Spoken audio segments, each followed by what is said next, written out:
যুবকদের প্রধান যে কয়েকটা সমস্যা আছে তার মধ্যে অন্যতম একটা হচ্ছে মাদকদ্রব্য। এছাড়া পর্নোগ্রাফি তো আছেই, এছাড়া আছে ফ্রি মিক্সিং, এছাড়া আছে আপনাদের বেকারত্বের সমস্যা, আত্মহত্যার প্রবণতা, ইসলাম বিবর্জিত শিক্ষা ব্যবস্থা, আরো কত কি আছে। কিন্তু মূল সমস্যাটা কিন্তু আপনাদের মাদক। এই মাদক দ্রব্যের যে ব্যাপক সয়লাভ, এটা নতুন কোনো জাহালাত নয়, বরং আইয়ামে জাহিলিয়াতের সেই প্রাচীন জাহালাতটাকে নতুন নতুন রূপে আপনাদের সামনে উপস্থাপন করেছে। আল্লাহ পাক আমাদেরকে এই দাজ্জালি ও ফিতনাগুলো থেকে বাঁচার তৌফিক দান করেন, আমিন। আরেকটা ছিল নারীর অবমাননা। এটা নিয়ে বলার মতো ভাষাই আমার নাই। নারীর অবমাননা বর্তমান যুগে যে অবস্থায় উঠেছে, এটা ওয়াল্লাহি আইয়ামে জাহিলিয়াতেও ছিল না। আইয়ামে জাহিলিয়াতেও এইভাবে নারীকে অবমাননা করা হয় নাই যা বর্তমান বিশ্বে করা হচ্ছে, নারীবাদের নামে, প্রগতির নামে এবং সুশীলপনার নামে, সুশীলপনার নামে, প্রগতিশীলতার নামে এবং নারী উন্নয়নের নামে নারীবাদীরা আজকে নারীদেরকে যেভাবে, এটা আইয়ামে জাহিলিয়াতেও কখনো করা হয় নাই। এটা বাস্তব, এটা কোনো আবেগের কথা নয়। একটা মেয়ে এখন রাস্তায় সিকিউর না, বাসে সিকিউর না, অটোর মধ্যে সিকিউর না, সে বিমানে সিকিউর না, ইভেন সে রাস্তায় চলাফেরা করার ক্ষেত্রেও ইনসিকিউরিটি ফিল করে। এবং ধর্ষণের হার যে পরিমাণে বেড়েছে, নারী নির্যাতন যে পরিমাণে বেড়েছে, বিবাহ বহির্ভূত জেনার সম্পর্ক যেভাবে বেড়েছে, নারীর দেহটাকে পণ্য বানানোর যে বাণিজ্যিক প্রক্রিয়া, এটা যেভাবে বেড়েছে, এটা আইয়ামে জাহিলিয়াতেও কখনো ছিল না। আইয়ামে জাহিলিয়াতের যে পোশাক, সেটাও শালীন পোশাক ছিল বর্তমান পোশাকের চাইতে। এখন তো মেয়েদের পোশাক পরানো হচ্ছে, মেয়েদেরকে ছেলেদের পোশাক পরানো হচ্ছে। একটা মেয়ে স্বাধীনভাবে তার যে ধর্ম পালনের স্বাধীনতা, বোরখা পরবে, এর উপরেও আমরা দেখেছি বিগত 10 বছর ফ্যাসিস্টরা জুলুম করে তাদের শক্তিকে কাজে লাগিয়ে পরীক্ষার হল থেকে তাদেরকে বের করে দিয়েছে। এদিকে মেয়েদেরকে নগ্ন করে কসমেটিক্সের দোকান দেওয়া, ফ্যাশন শো করা, বিউটি কন্টেস্ট করা, ফিল্ম ইন্ডাস্ট্রির মধ্যে নিয়ে আসা, এবং এগুলো হচ্ছে জায়েজ ভাবে জেনাকে সমাজের সামনে প্রমোট করা হয়েছে। এর মধ্য দিয়ে সমাজে জেনা বেড়ে গেছে, ব্যভিচার বেড়ে গেছে, বিবাহ বহির্ভূত সম্পর্ক বেড়ে গেছে, সমাজে স্বামী স্ত্রীর সম্পর্কটা নষ্ট হয়ে গেছে, পরকীয়া বেড়েছে, পরকীয়ার পাশাপাশি বেড়েছে শিশু নির্যাতন, শিশু বাচ্চাদের প্রতি নির্যাতন। ধর্ষণ তো সে আগেই বেড়েছে, এবং এখন শুরু হয়েছে নতুন করে সিচুয়েশনশিপ। আগে ছিল রিলেশনশিপ, এখন হয়েছে সিচুয়েশনশিপ। এইভাবে আমরা জেনাকে প্রমোট করেছি নারীর অধিকারের নামে। আল্লাহ রাব্বুল আলামিন আমাদের মেয়েদেরকে, মাদেরকে, বোনদেরকে হেফাজত করেন, আমিন। আর ইসলাম যখনই এগুলো থেকে পর্দার কথা বলেছে, শালীনতার কথা বলেছে, ইসলাম যখনই এদের বিরুদ্ধে কথা বলেছে, কলম ধরেছে, সাংগঠনিক প্রতিবাদ করেছে, তখন তারা সবাই একসাথে ইসলামকে আক্রমণ করেছে। আল্লাহ রাব্বুল আলামিন আমাদের সবাইকে সত্য চেনার তৌফিক দান করেন। বর্তমান বিশ্ব ব্যবস্থা থেকে আপনি তাকিয়ে দেখুন, কি দেশীয়, কি আঞ্চলিক, কি রাজনৈতিক, কি বৈশ্বিক, প্রত্যেকটা ক্ষেত্রেই আমরা এখন গোত্রীয় হানাহানিটাকে নতুন রূপে নিয়ে আসছি। পলিটিক্যাল হানাহানি, বৈশ্বিক হানাহানি, এক দেশ আরেক দেশের সাথে হানাহানি, এক দল আরেক দলের সাথে হানাহানি, কোনো কোনো ক্ষেত্রে ইসলামপন্থীরা পর্যন্ত এক দল আরেক দলের সাথে হানাহানি সংগ্রামে লিপ্ত হচ্ছে। তাই আইয়ামে জাহিলিয়াতের সেই গোত্রীয় হানাহানির বিষয়গুলো কিন্তু এখন পর্যন্ত দূর হয় নাই। আল্লাহ পাক আমাদেরকে বোঝার তৌফিক দান করেন। আইয়ামে জাহিলিয়াতে অন্যতম কয়েকটা বিষয় ছিল ইসলাম ফোবিয়া, মানে ইসলাম নিয়ে চুলকানি। ইসলামকে দেখলেই তাদের গা জ্বালা করে।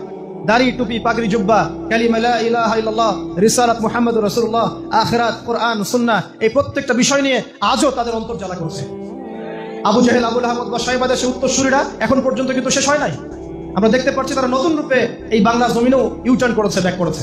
যাদের শেকড় কারো পশ্চিমে, তা কারো দিল্লিতে। তাদের কারো শেকড় হয় পশ্চিমে, না হলে দিল্লিতে। তারা একই আকীদা নিয়ে আবারও নতুন ভাবে আবির্ভূত হয়েছে এবং হুমকি ধামকি দিচ্ছে যে তারা আরো নাকি ভয়ঙ্কর করে আসতে পারে। অর্থাৎ ইসলাম ফোবিয়ার যে জাহালাত, এটা এখন পর্যন্ত দূর হয় নাই। আর ইসলাম ফোবিয়া যারা করছে, তারা কিন্তু আমাদের ঘরেরই সন্তান। কারো নাম আব্দুল্লাহ, কারো নাম আব্দুর রহমান, কারো নাম সাজ্জাদুর রহমান, কারো নাম মুজাহিদুল ইসলাম। তাদেরকে দিয়ে তারা ইসলাম ফোবিয়ার কাজগুলো করাচ্ছে। আপনারা একটু খেয়াল করে দেখবেন, বাংলার জমিনে রাসূলুল্লাহ সাল্লাল্লাহু আলাইহি ওয়াসাল্লাম, আল্লাহ রাব্বুল আলামিন, তাদেরকে কেন্দ্র করে তাদের শানে কটূক্তি করা হচ্ছে, গালিগালাজ করা হচ্ছে, এমন নোংরা শব্দ প্রয়োগ করা হচ্ছে যেটা মুখে আনতে আমাদের 10 বার ওযু করতে হয়। আল্লাহ রাব্বুল আলামিন আমাদেরকে এই ব্যক্তিদেরকে চেনার তৌফিক দান করেন, ইসলাম ফোবিয়া গোষ্ঠীকে চেনার তৌফিক দান করেন। এবং ইসলাম ফোবিয়ার মধ্য দিয়ে তারা ইসলামপন্থীদের উপর যে জুলুম, যে নির্যাতন, নিপীড়ন নিয়ে এসেছে, এইটাও আইয়ামে জাহিলিয়াতের সাহাবীদের উপর নির্যাতনের সমান না হলেও অন্তত সেই সুন্নত তারা অনুসরণ করছে। আজও দেখবেন আপনারা ইসলামপন্থী দাড়ি টুপিওয়ালা মানুষদের, ওলামায়ে কেরামদের এক একজনের কাঁধের উপরে 10টা করে 20টা করে মামলা ঝুলছে।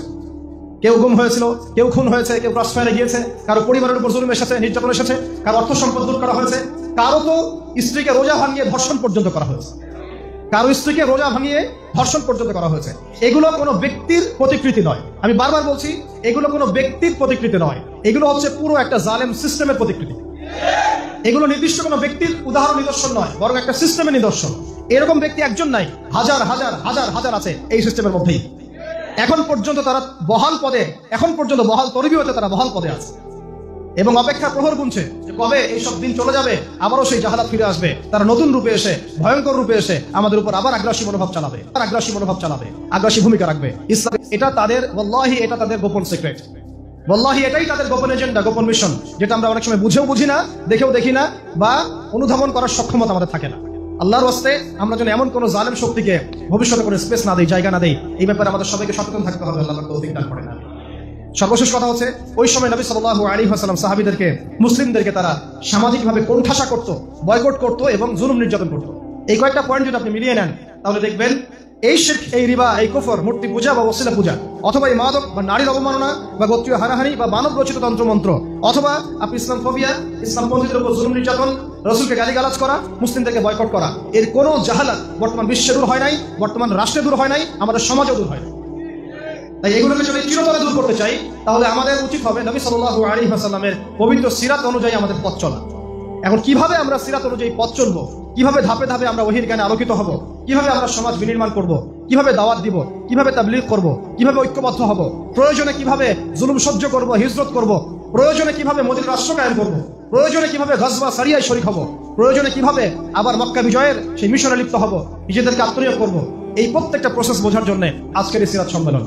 এই সিরাত সম্মেলনের মধ্য দিয়ে আমরা নবী সাল্লাল্লাহু আলাইহি ওয়াসাল্লামের পবিত্র সিরাত মোবারক থেকে জানবো, শিখবো এবং বুঝবো কিভাবে নবী সাল্লাল্লাহু আলাইহি ওয়াসাল্লাম আল্লাহ পাকের ওহীকে হাতে নিয়ে আল্লাহর জমিনে আল্লাহর দ্বীনকে কায়েম করেছেন।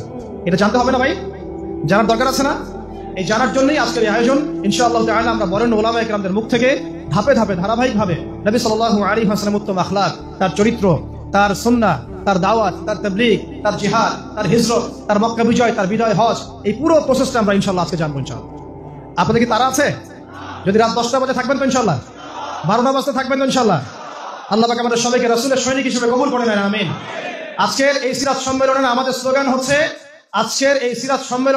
স্লোগান হচ্ছে, মান সাব্বা নাবিয়ান ফাকতুলুহ, মান সাব্বা নাবিয়ান, মান সাব্বা নাবিয়ান, মান সাব্বা নাবিয়ান। আমিন। ওয়া আখিরু দাওয়ানা আনিল হামদুলিল্লাহি রাব্বিল আলামিন। আসসালামু আলাইকুম ওয়া রাহমাতুল্লাহি ওয়া বারাকাতুহু।